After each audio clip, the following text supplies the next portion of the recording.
Assalamualaikum students, hope you are fine. Today I'll discuss about cell membrane, its structure, functions, chemical composition and all the important factors that are related to this topic.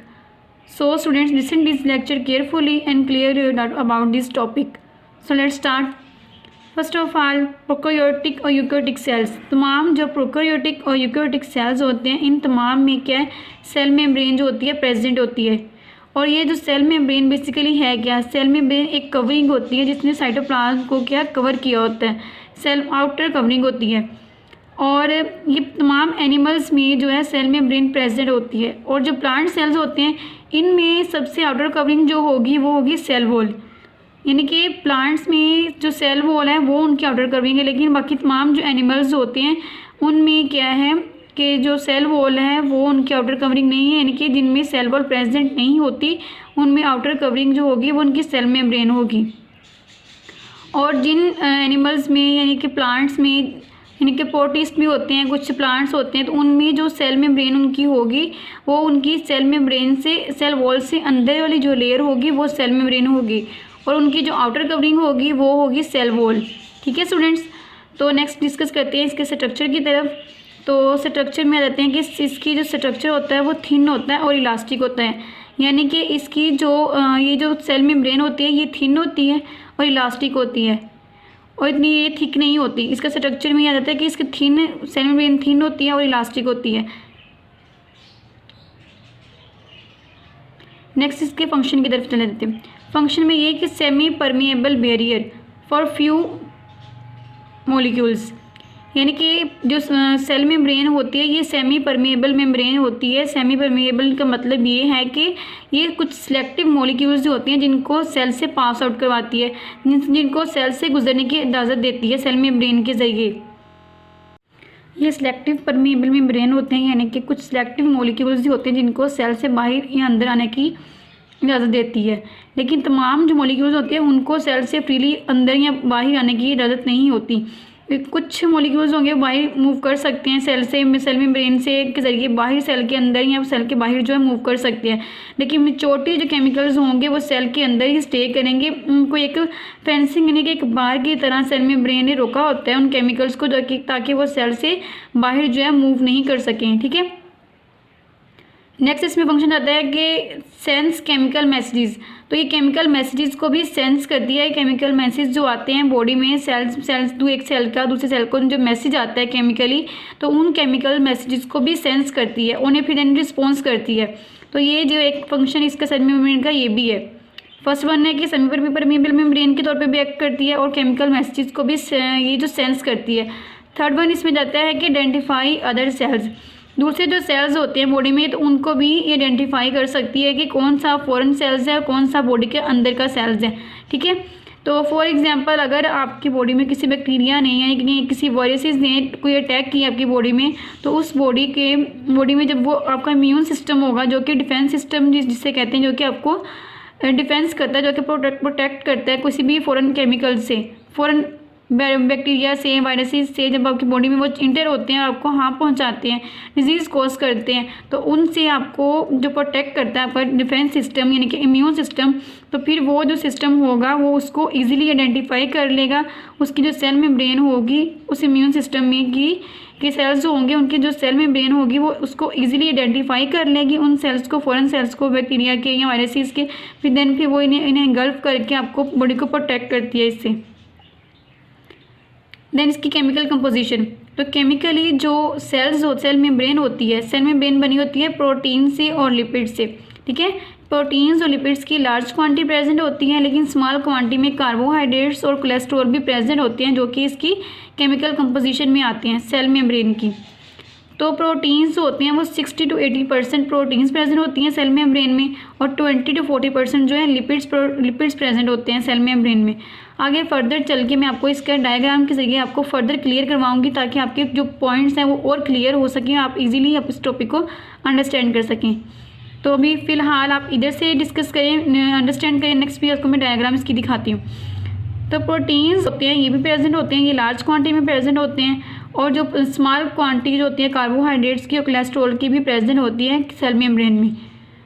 Then फिर electron microscope के ज़रिए जो examination की गई, यानी cell membrane को जब electron microscope के ज़रिए एग्जामाइन किया गया, उसका मुशाहदा किया गया, तो ये देखा गया कि सेल के लिए एक फ्लूइड मोज़ेक मॉडल बनाया गया। ठीक है, सेल मेम्ब्रेन के ज़रिए सेल मेम्ब्रेन को जब इलेक्ट्रॉन माइक्रोस्कोप के ज़रिए उसके एग्जामाइन किया गया, तो उस सेल मेम्ब्रेन के लिए एक फ्लूइड मोज़ेक मॉडल जो है वो पेश किया गया, वो बनाया गया इसके लिए। तो इस मॉडल के अकॉर्डिंग के सेल मेम्ब्रेन जो होती है वो लिपिड बाइलेयर से बनी होती है, यानी कि इस मॉडल के अकॉर्डिंग ये था कि सेल मेम्ब्रेन में लिपिड्स की 2 लेयर प्रेजेंट होती हैं। एक फर्स्ट ऊपर लेयर होती है, देन सेकंड जो होती है नीचे लेयर होती है। यानी कि ये सैंडविच लाइक आपको सैंडविच की तरह की लेयर होती हैं कि सैंडविच में जब आप यानी कि सैंडविच की तरह की लेयर्स होती हैं। जब सैंडविच में एक ब्रेड के ऊपर लेयर होती है, एक नीचे लेयर होती है, इसी तरह जो होती हैं लिपिड की लेयर्स होती हैं, एक ऊपर लेयर होती है, एक नीचे लेयर होती है। तो उसके अंदर जो होते हैं ये लिपिड्स के फ्लूइड पार्ट होते हैं। और ये जो लिपिड बाइलेयर होती है, लिपिड बाइलेयर के अंदर वो जो है मॉलिक्यूल्स होते हैं प्रोटीन के मॉलिक्यूल्स होते हैं, वो एम्बेडेड किए होते हैं। यानी कि प्रोटीन की लिपिड की लेयर के अंदर जो है प्रोटीन मॉलिक्यूल्स होंगे, वो एम्बेडेड किए होंगे। और जो लिपिड बाइलेयर होती है ये सेल मेम्ब्रेन को फ्लूइडिटी प्रोवाइड करती है और इलास्टिसिटी प्रोवाइड करती है। यानी कि लिपिड बाइलेयर जो होती है इसकी वजह से जो सेल मेम्ब्रेन को क्या होती है, फ्लूइडिटी प्रोवाइड होती है। यानी कि फ्लूइड पोर्शन जो होगा सेल मेम्ब्रेन का वो सेल लिपिड बाइलेयर की वजह से ही होगा। और वो जो क्या है इलास्टिसिटी प्रोवाइड करती है, यानी लचक प्रोवाइड करती है सेल मेम्ब्रेन को। लिपिड बाइलेयर की वजह से ही ये दोनों फंक्शंस होते हैं, ये सेल मेम्ब्रेन को प्रोवाइड होते हैं। देन फिर इसमें जाता है कि स्मॉल क्वांटिटी जो होती है, स्मॉल अमाउंट जो होती है कार्बोहाइड्रेट्स की भी प्रेजेंट होती है लिपिड्स में, उसमें सेल मेम्ब्रेन में लिपिड्स की और सेल मेम्ब्रेन में कार्बोहाइड्रेट्स की भी कुछ क्वांटिटी जो है प्रेजेंट होती है। और ये जो कार्बोहाइड्रेट्स होते हैं ये लिपिड्स पे भी प्रेजेंट हो सकते हैं और प्रोटीन पे भी प्रेजेंट हो सकते हैं।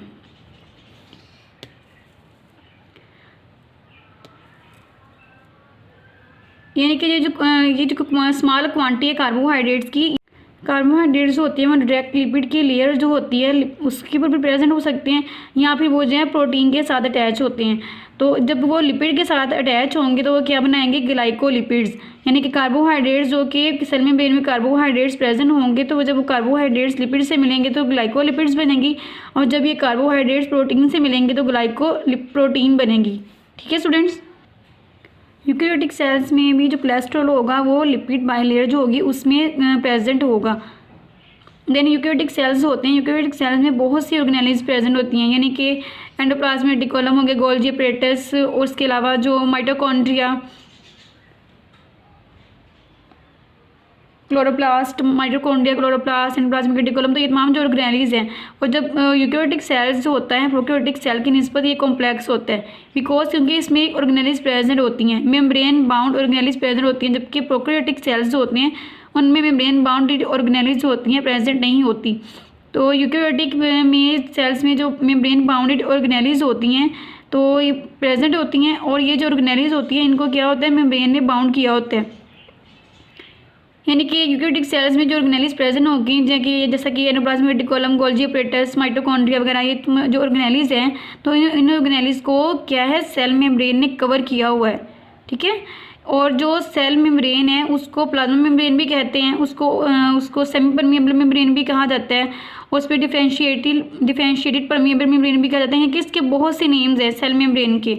तो आपको पेपर्स में कन्फ्यूज नहीं होना कि हमसे क्या पूछा गया है। तो ये जो है बेसिकली सेल मेम्ब्रेन के ही डिफरेंट नेम्स हैं कि डिफरेंशिएटेड परमिएबल मेम्ब्रेन भी, सेमी परमिएबल मेम्ब्रेन, और cell wall, cell membrane, plasma membrane, तो ये तमाम जो है सेल मेम्ब्रेन के ही नेम है। जबकि जो सेल मेम्ब्रेन जो होती है तमाम मेम्ब्रेन्स होती हैं। ठीक है, सेल मतलब कि बॉडी में जितने भी सेल्स प्रेजेंट होते हैं तो उन सेल्स के गिर्द जो मेम्ब्रेन्स प्रेजेंट होती हैं तो उनको सेल मेम्ब्रेन कहते हैं। लेकिन जो आउटर मेम्ब्रेन होगी, फॉर एग्जांपल किसी भी सेल में जो आउटर मेम्ब्रेन होगी तो उसे क्या कहेंगे, प्लाज्मा मेम्ब्रेन। ठीक है, लेकिन जो सेल्स के गिर्द जो मेम्ब्रेन प्रेजेंट होती है तमाम सेल्स के गिर्द तो वो सेल मेम्ब्रेन होगी। लेकिन जो प्लाज्मा किसी यूज किया जाता है ये किया जाता है आउटर मेम्ब्रेन के लिए। ठीक है, आउटर मेम्ब्रेन को शो करने के लिए प्लाज्मा मेम्ब्रेन जो है वो यूज़ किया जाता है। लेकिन जो सेल मेम्ब्रेन है ये तमाम सेल्स होते हैं उनके गिर्द जो मेम्ब्रेन प्रेजेंट होती है वो सेल मेम्ब्रेन होती है, और सेल वॉल जो है ये प्लांट्स के गिर्द ही प्रेजेंट होती है। ठीक है स्टूडेंट्स, तो अब नेक्स्ट हम इसके स्ट्रक्चर की तरफ चलते हैं, वहाँ पे डिस्कस करते हैं क्लियरली। अब नेक्स्ट है ये इसकी डायग्राम। तो डायग्राम से आपको फर्दर जो पॉइंट्स हैं जो मैंने अब डिस्कस किए हैं, ये तमाम जो पॉइंट्स हैं इस डायग्राम से इजीली क्लियरली आपको क्लियर हो जाएंगे तमाम ये पॉइंट्स जो हैं। ये लिपिड बाइलेयर, जो सबसे ऊपर जो लेयर होगी ये लिपिड बाइलेयर होगी, और ये भी जो है नीचे ये 2 लेयर्स हैं लिपिड्स की, ठीक है। यानी कि सैंडविचेज की होती हैं 2 लिपिड्स की बाइलेयर होती हैं, और ये इनके जो ऊपर वाला जो पोर्शन जो आपको ये सर्कल में नज़र आ रहा है ये इसका हाइड्रोफोबिक पोर्शन है। और यानी और लिपिड के 2 पोर्शन होते हैं, एक हाइड्रोफोबिक एक हाइड्रोफिलिक, ठीक है। एक उसके हेड पोर्शन होता है, एक उसकी टेल पोर्शन होती है। जो टेल पोर्शन होती है उसे हाइड्रोफिलिक कहते हैं, और जो उसका जो हेड पोर्शन होता है उसे हाइड्रोफोबिक कहते हैं। अब हाइड्रोफोबिक और हाइड्रोफिलिक का क्या मतलब है? हाइड्रोफोबिक कहते हैं जो कि वाटर में इनसोल्यूबल होते हैं, यानी कि वाटर हेटेड होते हैं, और जो हाइड्रोफिलिक होते हैं ये वाटर सोल्यूबल होते हैं, और इसे क्या कहते हैं? वाटर लविंग भी कहते हैं, यानी कि वाटर में सोल्यूबल होते हैं। तो इसका जो ये बाहर वाला पोर्शन है, जो इसका हेड पोर्शन होता है ये बाहर की तरफ होता है, और इसका जो टेल पोर्शन होता है वो सेल के यानी कि लिपिड बाइलेयर जो होती है ये अंदर की तरफ होता है। और ये जो लिपिड बाइलेयर का जो टेल पोर्शन है ये वाटर में सोल्यूबल होते हैं, दैट्स वाई ये जो है अंदर की तरफ होते हैं, और ये एक फ्लूइड पोर्शन बनाता है अंदर की तरफ। इसलिए वजह से इसमें ये जो क्या है इलास्टिसिटी प्रोवाइड करता है और फ्लूइडिटी प्रोवाइड करता है सेल मेम्ब्रेन को। नेक्स्ट पेज इसकी तरफ आते हैं प्रोटीन्स की तरफ। तो प्रोटीन्स इसमें ये जैसे मैंने पीछे बात की है कि लिपिड्स बाइलेयर के अंदर जो है प्रोटीन्स जो है दंसी होती हैं। अब ये लिपिड बाइलेयर है, इसके अंदर ये जो प्रोटीन है ये चीज़ है, आपको ये प्रोटीन है और ये लिपिड के अंदर दंसी हुई है। और इसके अलावा ये जो चैनल्स होती हैं यानी कि बिग प्रोटीन है ये भी जो होती हैं चैनल, जिसके ज़रिए जो सेल्स जो हैं मॉलिक्यूल्स होते हैं वो सेल से ये अंदर या बाहर जो है मूव करते हैं, यानी कि सेल से मटीरियल्स की जो पैसेज होता है मटीरियल को मूव आउट करवाने का, सेल से अंदर या बाहर जो मटीरियल की मूवमेंट होती है, तो ये जो होती है ये इस चैनल के ज़रिए होती हैं, और ये जो चैनल जो होती है ये प्रोटीन से बनी होती है, ठीक है स्टूडेंट्स। तो सेल जो प्रोटीन्स होते हैं मेम्ब्रेन के अंदर दंसे होते हैं, और इनके जो ऊपर ये प्रोटीन ये कार्बोहाइड्रेट्स प्रेजेंट है, ठीक है।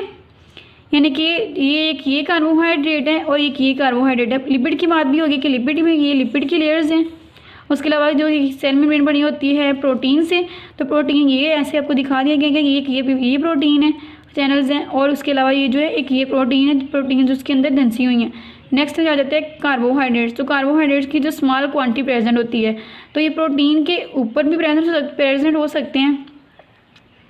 एक जैसे मैंने पीछे बात की है कि जो कार्बोहाइड्रेट्स होते हैं वो प्रोटीन के साथ भी अटैच्ड होते हैं, तो जो कार्बोहाइड्रेट्स प्रोटीन से अटैच होंगे वो क्या कहलाएंगे? ग्लाइकोप्रोटीन, ठीक है। और जो कार्बोहाइड्रेट्स डायरेक्ट लिपिड्स के साथ अटैच होंगे तो वो क्या कहलाएंगे? ग्लाइकोलिपिड्स, ठीक हो गया स्टूडेंट्स। और ये सेल की जो है सेल मेम्ब्रेन की आउटसाइड है, ठीक है। सेल के आउटसाइड पे ये लुक होती है, इस तरह प्रेजेंट होती है, और सेल के ये इनसाइड है, ठीक है। उसके अलावा जो है कोलेस्ट्रॉल भी कुछ क्वांटिटी होती है, कोलेस्ट्रॉल की भी प्रेजेंट होती है।